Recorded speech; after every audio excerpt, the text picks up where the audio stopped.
তো দোয়া চাইতে আসলাম আপনাদের কাছে। আমি মোহাম্মদ শাফাত হোসেন, ছাত্রদল থেকে জিএসসি নির্বাচন করতেছি।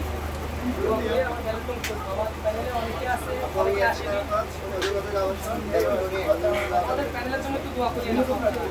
আপু ভাই ভাই শাফাত ছাত্রদল থেকে জিএসসি নির্বাচন করতেছি, দোয়া করিয়ে আমার ওয়েলকাম করবো। প্যানেলে অনেকে আসছে, অনেকে আসলে তাদের জন্য দোয়া করিয়ে নেবো। দোয়া করিয়ে নেবো।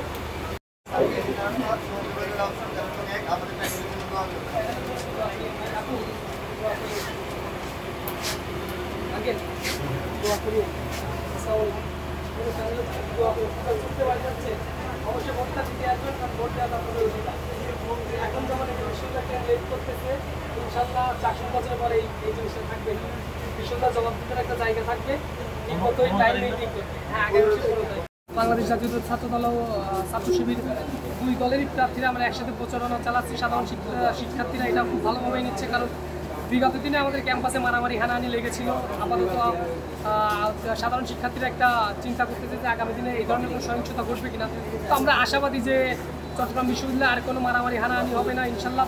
সম্প্রীতির একটা যে বন্ধন, এই বন্ধন আমরা তৈরি করব এবং একসাথে 28,000 শিক্ষার্থীদের সুবিধার জন্য এবং তাদের উপকারের জন্য যে কাজগুলো করা দরকার আমরা একসাথে বসেই সেই কাজগুলো করব। এবং যে তাদের যে মৌলিক অধিকারগুলো, যেমন এই যে এখন যে 4:40 ট্রেন এখনও ছেড়ে যায় নাই, অনেক স্টুডেন্টে অভিযোগ দিচ্ছে।